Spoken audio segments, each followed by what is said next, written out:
All right, so welcome back for another deep dive with us. Yeah, always a pleasure. You guys know how this works by now. That's right. You give us some source material, we take a look at it, we try to pull out all the juicy, interesting bits. The insights. Yeah, and today we are going back to Hooked from the First Line. Oh, nice. So, we're looking at the first line of a book. Yep. And we are going to be looking at the opening line to Herman Melville's Billy Budd, Sailor. Oh, Melville. Yeah. And, anyone who's read Melville knows that he is not known for his brevity. No. But is this a captivating first line, or is it just another line? Well, let's hear it. Yeah. Let's find out. All right, so here's the line. Okay.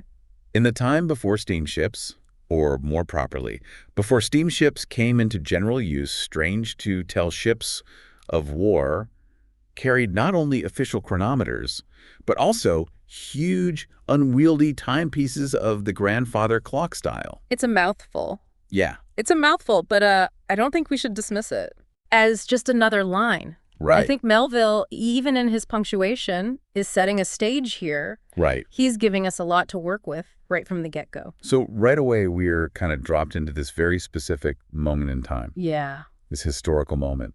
But things were changing. Yeah, the transition from sail to steam. Yeah, exact. And that, to me, immediately evokes a sense of, unease. Yeah. Like a world on the brink of change. Absolutely. Do you get that from it? It wasn't just about, technological advancement. Right. This shift from sail to steam, it represented a fundamental shift in how humans interacted with, time and space. Whoa. You know? And this tension between, the old and the new, the precise and the unwieldy. Yeah. It's woven into the very fabric of that sentence. Yeah, I think it's interesting that you pick up on that contrast between the official chronometers and the huge, unwieldy timepieces. Yeah. On the surface, it just seems like a description. But I feel like Melville is hinting at something a lot deeper here. Absolutely, he is. Yeah. For those unfamiliar, a chronometer is a very accurate timepiece essential for navigation, represents, control. Right. Rigid adherence to time. Yeah. And then you have these grandfather clocks. Okay. Cumbersome, imprecise. Right. But maybe a little bit imbued with a sense of history and tradition. So is it possible that he's kind of foreshadowing this clash between Billy Budd's innocence, which is more aligned with kind of natural rhythms, possibly, and the rigid mechanical world of the law embodied by Captain Vere? I think you're really onto something there. Yeah. It's not just about timekeeping, it's about two completely different ways of understanding the world. And then there's that phrase that always throws me for a loop, that's strange to tell. It's like this little wink from Melville. Yeah. Hey.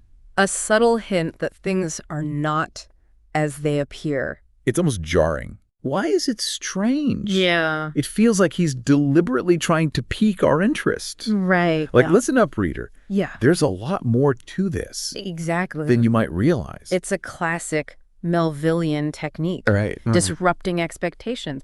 Creating this undercurrent of suspense. Yeah. I think that's what makes this opening line so effective. Yeah. It's not just setting the scene, Right. It's planting these seeds of doubt, hinting at the moral complexities that are going to drive this whole story forward.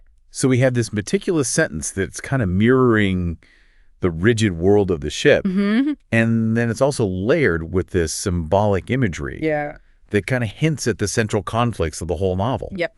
It's pretty masterful. Yeah. Even if it takes a couple reads to really fully grasp it. And that's the beauty of Melville. Yeah. He demands your attention. Yeah. He's not going to spoon feed you the story. Right. He's inviting you to engage with it, to think about it. To question. To question everything. Yeah. So for those of you who are revisiting Billy Budd, pay attention to how those themes of, time and order and chaos play out. Exactly. And for those of you who are new to Melville, buckle up. It's a wild ride. This opening line is just a taste of the intellectual feast that awaits you.